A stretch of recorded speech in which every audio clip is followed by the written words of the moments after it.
ஓம் ஸ்ரீ வராகிதாயே போற்றி போற்றி, சிம்ம வாகினியே போற்றி. நல்லதே நினைப்போம், நல்லதே நடக்கும். சக்தி வராகியின் பிள்ளைகளுக்கு இந்த வராகி தாயின் ஆசீர்வாதம் என்றுமே முழுமையாக கிடைக்கும்.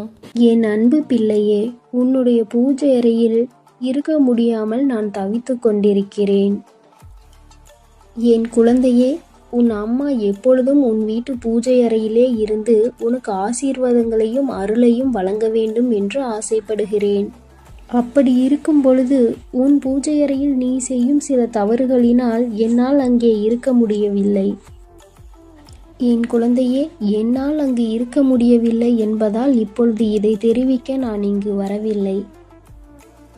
இந்த தவறு தொடர்ந்து அங்கே நடந்து கொண்டே இருந்தால் நான் மட்டுமல்ல, உன்னுடைய எந்த தெய்வமும் அங்கே இருக்க முடியாது. என் குழந்தையை காப்பாற்ற அங்கு யார் இருப்பார்கள் என்ற அச்சத்தில்தான் உன் அம்மா இதை தெரிவிக்க ஓடோடி வந்திருக்கிறேன். என் தங்கமே, ஏற்கனவே ஒருமுறை நான் உன்னிடத்தில் இதை சொல்லியும் இருக்கிறேன். இது போன்ற தவறுகள் உன்னுடைய பூஜை அறையில் இருக்கும் பட்சத்தில் நிச்சயமாக தெய்வங்கள் அங்கே இருக்க மாட்டார்கள். குறிப்பாக உன் தாயானவள் அங்கே வாசம் செய்ய மாட்டேன். என் அன்பு குழந்தையே, உன் கவனக்குறைவால் நீ மீண்டும் மீண்டும் அந்த தவறை செய்து விடுகிறாய். உன்னுடைய கவனக்குறைவு உன் வாழ்க்கையில் எத்தனை பிரச்சனைகளை ஏற்படுத்தி இருக்கிறது என்பது நீ நன்கு சிந்தித்து பார்த்தால் உனக்கு தெரியும். பிரச்சனைகள், வேதனைகள் என்று சொல்கின்ற நீ, அது எதனால் வந்தது, அது அப்படி வரும்பொழுது நம்மை ஏன் யாரும் காக்க வரவில்லை என்று என்றாவது ஒரு நாள் நீ சிந்தித்து பார்த்திருக்கிறாயா? அப்படி நீ யோசிக்கும் போது நாம் சரியாகத்தான் இருக்கின்றோமா, நம் இல்லத்தில் எல்லாம் சரியாக இருக்கிறதா என்று நீ யோசித்து பார்க்க வேண்டும். எல்லோரையும் போல் நாமும் விளக்கு ஏற்றுகிறோம், நாமும் பூஜை செய்கிறோம் என்று ஏனோ தானோ என்று எல்லாவற்றையும் செய்து கொண்டிருக்க கூடாது. என் அன்பு பிள்ளையே, சில விஷயங்கள் இப்படிதான் இருக்க வேண்டும் என்று அதற்கென்று ஒரு முறை இருக்கிறது. நான் உன்னிடத்தில் வந்து தினமும் எனக்காக பூஜை செய், எனக்கான மலர்களை சூடு, எனக்கான நெய்வேத்தியங்கள் வை என்று நான் உன்னிடம் சொல்லவில்லை. என் பிள்ளையே, நான் உன்னிடத்தில் கேட்பது எல்லாம் உன்னுடைய பூஜை அறை எப்பொழுதும் சுத்தமாக இருக்க வேண்டும் என்பதுதான். என் செல்ல குழந்தையே, உன் வீட்டில் தெய்வங்கள் குடியிருக்க வேண்டும் என்று நீ நினைத்தால் உன் பூஜை அறை எப்பொழுதும் சுத்தமாக இருக்க வேண்டும். தெய்வங்கள் அங்கே இருக்கும் பொழுது சுத்தமாக இல்லாமல் அசுத்தமாக இருக்கும் பட்சத்தில் தெய்வங்களுக்கு பூஜை அறை என்பது எதற்கு என்பதை நீ முதலில் தெரிந்து கொள்ள வேண்டும். என் அன்பு பிள்ளையே, உன் வீட்டை நீ சுத்தமாக வைத்து கொள்ள வேண்டும் என்று மட்டும் நான் இதை சொல்லவில்லை. என் குழந்தையே, உன் பூஜை அறையில் இந்த 2 தவறுகள் மட்டும் இருக்கவே கூடாது. அந்த 2 பொருட்கள் உன் பூஜை அறையில் இருக்கும் வரை எந்த தெய்வங்கள் கொடுக்கும் ஆசீர்வாதமும் அருளும் முழுமையாக உன்னை வந்து சேராது. என் அன்பு பிள்ளையே, நீ உன் வீட்டில் செய்கின்ற தவறினை இந்த அம்மா உனக்கு சுட்டி காட்டுகின்றேன். நான் சொல்லுவதை நீ அப்படியே பின்பற்றினால் உன் வாழ்க்கையில் உனக்கு நல்ல விதமான மாற்றங்கள் வரும் என்பதில் எந்த ஒரு மாற்று கருத்தும் கிடையாது. இன்னும் என்னுடைய அன்பு குழந்தைகளுக்கு இந்த விஷயங்களை பற்றி தெரியாமல் இருக்கிறது. அவர்களையே அறியாமல் அவர்கள் மீண்டும் மீண்டும் இந்த தவறினை செய்து கொண்டே இருக்கிறார்கள். அவர்களுக்காகவும் இதை தெரியப்படுத்த வேண்டும் என்றுதான் உன் அம்மா இப்பொழுது நான் ஓடோடி வந்திருக்கிறேன். என் அன்பு பிள்ளையே, உன்னுடைய பூஜை அறையில் நீ உன்னுடைய தெய்வங்களுக்கெல்லாம் பூஜை செய்துவிட்ட பிறகு அடுத்த நாள் நீ இட்ட மலர்கள் எல்லாம் வாடிவிடும் அல்லவா? அந்த காய்ந்த மலர்களை நீ நீண்ட நேரமாக அந்த பூஜை அறையில் வைத்திருக்க கூடாது. அங்கிருந்து நீ அதை அகற்றிவிட வேண்டும். காய்ந்த மலர்களை எதற்காக அகற்ற வேண்டும் என்று சொல்கிறேன் என்றால், பூஜை அறையில் மணக்கும் புதிய மலர்களோடு இருக்கும் பொழுது உன்னுடைய தெய்வங்களும் புத்துணர்ச்சியோடு உனக்கான ஆசீர்வாதங்களையும் அருளையும் அள்ளி கொடுக்க ஓடோடி வருவார்கள். ஆனால் நீ காய்ந்த மலர்களை அங்கே வைத்திருந்தால் அவர்களது மனமும் வாடி போகும் என்பதை நீ மறந்து விடாதே. இதை எப்பொழுதுமே நீ நினைவில் வைத்துக்கொள். காய்ந்த மலர்கள் உன்னுடைய பூஜை அறையில் இருக்கவே கூடாது. அதே போல வண்ண வண்ண மலர்கள் என்பதால் காகித பூக்களையும் செயற்கையான மலர்களையும் நீ தெய்வங்களுக்கு சூடக்கூடாது. என் அன்பு குழந்தையே, நீ தெய்வங்களுக்கு சூடும் மலர்களானது இயற்கையான மலர்களாக இருக்க வேண்டும். வாசனை மிகுந்த மலர்களாக இருந்தால் உன் தெய்வங்கள் அனைத்தும் உனக்கு ஆசீர்வாதங்களையும் அருளை அள்ளி கொடுக்க ஓடோடி வருவார்கள் என்பதில் எந்தவித மாற்றமும் இல்லை. என் அன்பு குழந்தையே, அதே போல நீ செய்யும் இன்னொரு தவறு, உன் வீட்டில் யாராவது மறைந்து அவர்களின் புகைப்படத்தை நீ பூஜை அறையில் வைத்து வணங்கிக் கொண்டிருப்பது.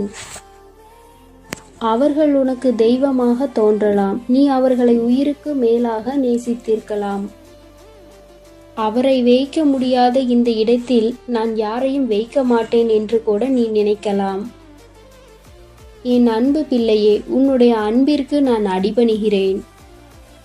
ஆனால் அந்த புகைப்படத்தை வைப்பதற்கான இடம் அது இல்லை என்பதை தான் அம்மா உனக்கு எடுத்துரைக்கிறேன். மறைந்தவர்களின் புகைப்படத்தை நீ தனியாக வைத்து வழிபடு. அவர்களுக்கு என்ன செய்ய விரும்புகிறாயோ அதை செய்து கொடு. ஆனால் தெய்வங்கள் இருக்கும் இடத்தில் நீ அதனை வைக்கக்கூடாது. இரண்டிற்கும் இருக்கும் வேறுபாடு உனக்கு நிச்சயமாக புரிந்திருக்கும் என்று அம்மா நான் நினைக்கின்றேன். இறந்தவர்களை நீ மனதில்தான் தெய்வமாக்க முடியும். அதை பொதுவான தெய்வமாக ஆக்கிக்கொள்ள முடியாது என்பதை நீ தெளிவாக புரிந்து கொள்ள வேண்டும். தெய்வங்கள் என்பது எல்லோருமே கையெடுத்து வணங்கக்கூடியவர்கள். உன்னுடைய வீட்டில் இறந்தவர்களை வைத்து நீ மட்டும்தான் வணங்க முடியும். வெளியில் இருந்து யாராவது உன் வீட்டிற்கு வந்தால் அந்த புகைப்படத்தை நீ கையெடுத்து வணங்கச் சொன்னால் அவர்கள் வணங்க மாட்டார்கள். அப்படி இருக்கும் பொழுது பொதுவான கருத்துகளுக்குள் அவர்களை கொண்டு வர நீ முயற்சி செய்யாதே. அம்மா உனக்கு இத்தனை வாக்குகளை கொடுத்த பிறகும் உனக்கு புரியவில்லை என்றால் அவர்களின் புகைப்படத்தை அங்கே வைத்துவிட்டு நீ தெய்வங்களுக்கு எத்தனை கோடி பூஜைகளை செய்தாலும் அவை உனக்கு எந்த ஒரு பயனும் அளிக்காது என்பதை நீ நினைவில் வைத்து கொள்ள வேண்டும். என் அன்பு பிள்ளையே, உன்னுடைய வாழ்க்கையில் நான் எப்பொழுதுமே உனக்கு நல்லதை மட்டுமே எடுத்துரைத்து கொண்டிருப்பேன். என் பிள்ளை சந்தோஷமாக இருக்க வேண்டும். என் பிள்ளையின் வாழ்க்கையில் நடக்கும் அனைத்தும் அவனுக்கு சந்தோஷம் கொடுக்க வேண்டும். நீ தெய்வங்களுக்கு மனதார செய்யும் எல்லா விஷயங்களும் உனக்கு நல்ல பயனை கொடுக்க வேண்டும் என்பதில் உன்னை விட நான் தெளிவாக இருக்கின்றேன். அதற்காகத்தான் உன் அம்மா உனக்கு அதற்கான வழிமுறைகளை சொல்லிக் கொடுத்து கொண்டு இருக்கின்றேன். நீ செய்கின்ற சிறு சிறு தவறுகளினால் உன் பூஜைகள் பயனளிக்காமல் போய்விடக் கூடாதல்லவா? என் அன்பு பிள்ளையே, இதுவரை நீ எப்படி இருந்தாயோ இனிமேல் சற்று கவனமாக இரு. எல்லா விஷயங்களிலும் கவனம் மிக அதிகமாக தேவை. கடவுள் மீது அதிக நம்பிக்கை வைக்கின்றாய். அவர்களுக்கு எல்லாம் செய்ய வேண்டும் என்று மனதார நினைக்கின்றாய். ஆனால் நீ செய்யும் சிறு தவறுகளினால் அதற்கான பலன்கள் உனக்கு முழுமையாக கிடைக்காமல் போய்விடுகிறது. அது என்னால் ஏற்றுக்கொள்ள முடியாத விஷயமாக இருக்கிறது. அதனால் என் அன்பு பிள்ளையே, உன்னுடைய பூஜை அறையில் இது போன்ற தவறுகளை இனி எப்பொழுதும் செய்துவிடாதே. உன் அம்மா உனக்கு எச்சரித்த விஷயத்தை நீ மீண்டும் மீண்டும் செய்து கொண்டிருப்பாயானால் உன் மனதிற்கு தெரியும் அல்லவா இதனால் உன்னுடைய பூஜைக்கு எந்த ஒரு பலனும் கிடைக்காது என்று. இதை தாண்டி நான் உன்னிடம் சொல்வதற்கு வேறு ஒன்றும் இல்லை. என் அன்பு பிள்ளையே, உன் தாயின் குழந்தையாக இருக்கும் நீ உன் வாழ்க்கையில் இது போன்ற தவறினை இனி ஒருபொழுதும் செய்து விடாதே. அம்மா உனக்கு எல்லா செய்திகளையுமே தந்து கொண்டுதான் இருக்கின்றேன்.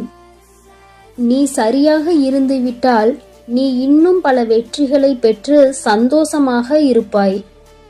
இந்த தாய் உன்மேல் வைத்திருக்கும் அன்பின் காரணமாகத்தான் நீ தவறு செய்யும் பொழுதெல்லாம் உனக்காக வந்து அறிவுரை சொல்லிக் கொண்டிருக்கிறேன் என்பதை நீ ஒருபோதும் மறந்து விடாதே. உன் தாய் சொல்வதை கேட்டு அந்த அறிவுரைகளை எல்லாம் உன் அன்றாட வாழ்வில் நீ பின்பற்றினால் நிச்சயம் வெற்றி என்பது உனக்கு கிடைக்காமல் போகாது.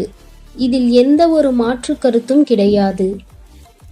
இந்த சக்தியின் பிள்ளையான உனக்கு நீ செய்ய போகும் எல்லா காரியத்திலும் இனி உனக்கு வெற்றி கிடைக்கும்.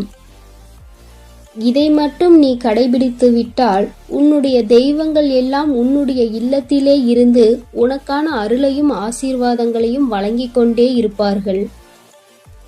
உன்னுடைய தெய்வங்களுக்கு நீ நறுமணமான மலர்களை சூட்ட முடியவில்லை என்றாலும் பரவாயில்லை. காய்ந்த மலர்களை ஒருபோதும் அங்கே இருக்க வைக்காதே.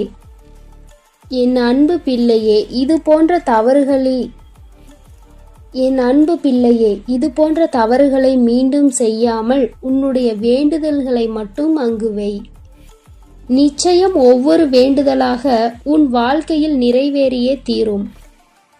உன் தாயானவள் இதற்கு நான் உறுதி வாக்கு தருகின்றேன். நான் தருவது உனக்கான சத்திய வாக்கு என்பதை நீ மறந்து விடாதே. உன்னுடைய வேண்டுதல்கள் எல்லாம் நிறைவேறும் நேரத்தில் உன் தாய் சொன்னது அனைத்தும் நடக்கும் என்பதை நீயே கண்கூடாக பார்த்து உணர்வாய். அதனால் அதுவரை பொறுமையோடும் நான் சொன்னவற்றை பின்பற்றி கொண்டும் இரு. நான் எப்பொழுதும் உன்னோடே இருக்கிறேன். என் அன்பு பிள்ளைக்கு இந்த சக்தி வராகியின் ஆசீர்வாதங்கள் எப்பொழுதும் முழுமையாக கிடைக்கும். ஓம் ஸ்ரீ வராகி தாயே போற்றி போற்றி, பஞ்சமியின் நாயகியே போற்றி, சிம்ம வாகினியே போற்றி.